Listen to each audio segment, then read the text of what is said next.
मैं इस वक्त लद्दाख में मौजूद हूँ। यहाँ से चंद किलोमीटर के फासले पर LAC है, जहाँ हमारे जवान मुस्तैद हैं चीनियों को सबक सिखाने के लिए।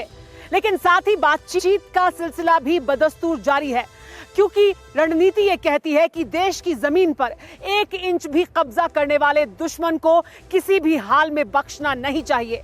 लेकिन कूटनीति ये कहती है कि दुश्मन के साथ बातचीत का सिलसिला जारी रखना चाहिए। लेकिन बड़ा सा सवाल है जो बरकरार है कि क्या चीन बातचीत से मानने वाला मुल्क है? अगर ऐसा होता तो अब तक चीनियों की बुद्धि ठिकाने आ चुकी होती। अगर ऐसा होता तो जब बातचीत का सिलसिला जारी है और शांति कायम करने के लिए बातचीत हो रही है, तब चीनी सरहद से चंद किलोमीटर के फासले पर बारूद नहीं बरसा रहे होते। क्या चीन का आखिरी इलाज युद्ध ही है? चीन के पाप को दर्शाती ये एक्सक्लूसिव रिपोर्ट देखिए।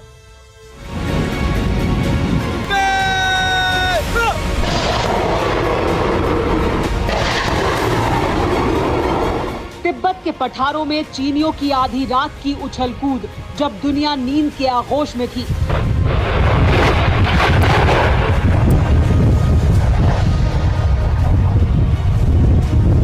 तब जिनपिंग के शागिर्दों की जंग वाली बीमारी की ठसक उफान मार रही थी। LAC से चंद किलोमीटर के फासले पर 4500 मीटर की ऊंचाई पर आधी रात को चमगादड़ खोर चीनियों की टोली पहुंची और फिर शुरू हुआ वो तमाशा जिसे दुनिया कई महीनों से देख रही है।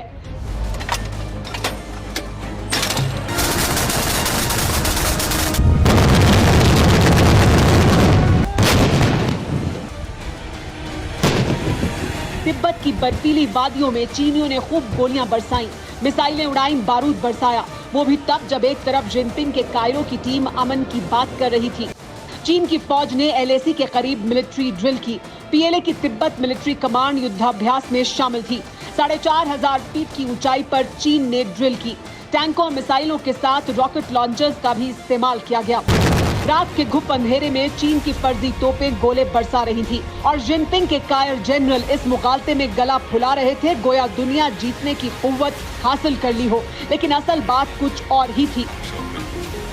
चीन ने लद्दाख के करीब उस वक्त मिलिट्री ड्रिल की जब दोनों देशों के सीनियर ऑफिसर LAC पर अमन कायम करने के लिए बातचीत कर रहे थे। चीन को कई दिनों से समझाया जा रहा था, बताया जा रहा था कि होश में आ जाओ, लेकिन ऐसे वक्त पर भी चीनी अपनी झूठी शान दिखाने से बाज नहीं आए।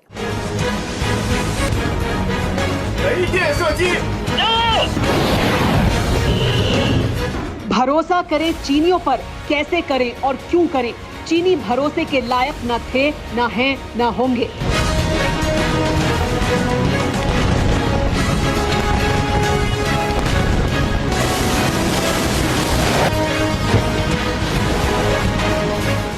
इन तस्वीरों को देख रहे हैं ना, अंदाजा लगा लीजिए कि बर्बादी के मुहाने पर खड़े माओ के मुल्क के हुक्मरानों की मति में किस कदर मट्ठा भरा जा चुका है।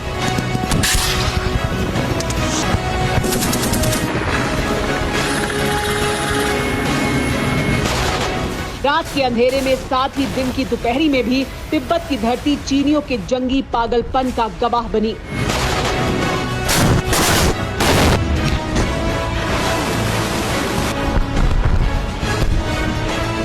चीन की वेस्टर्न थिएटर कमांड ने LAC से चंद किलोमीटर के फासले पर युद्धाभ्यास किया। यहाँ तक तो ठीक था, क्योंकि चीनी ऐसा तमाशा हर दूसरे दिन दिखाते रहते हैं। लेकिन इस बार खुलेआम गीदड़ भभकी भी दे दी गई।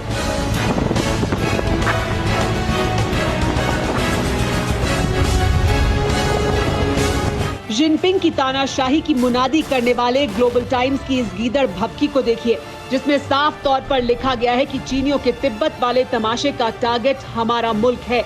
यहाँ तक कि हमारे देश के राजनेताओं के खिलाफ भी गीदड़ भभकी दी गई है। सवाल ये है कि चीनियों की इस बौखलाहट की वजह क्या है?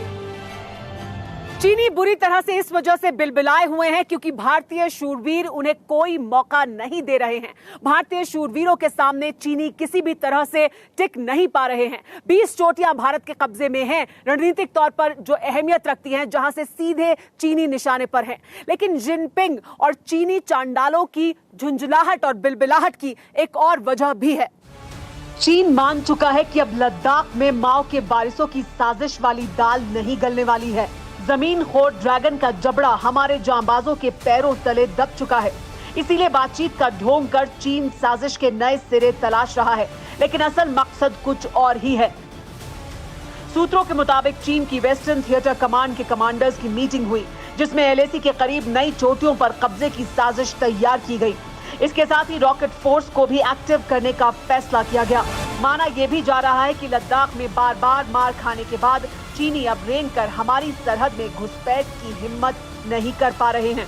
इसीलिए आसमान में जंग की तैयारी की जा रही है। यही वजह है कि जिनपिंग के शागिर्द बार बार तिब्बत की ऊंचाई पर मिसाइलों के साथ युद्धाभ्यास कर रहे हैं।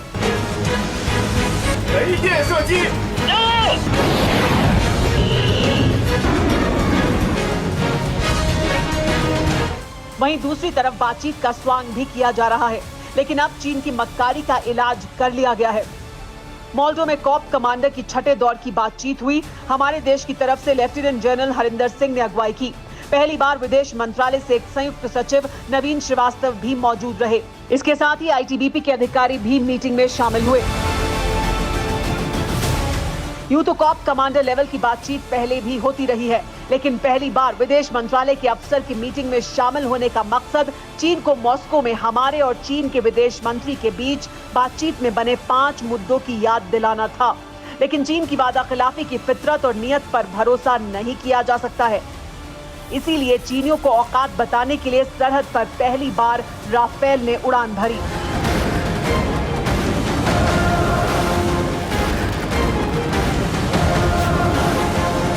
राफेल पायलटों ने अंबाला से लद्दाख तक फाइटर विमानों को उड़ाया। ये एक प्रैक्टिस के तौर पर किया गया, जिसका मकसद इस बात को पुख्ता करना था कि जरूरत पड़े तो चीनियों के सिर पर बारूद बरसाने में कितना वक्त लगेगा।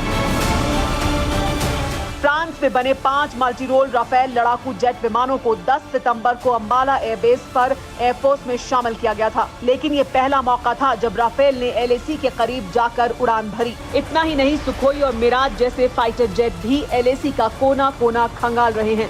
जाहिर है, चीन अगर कोई भी हिमाकत करता है तो माओ के मुल्क का नक्शा बदलना तय है।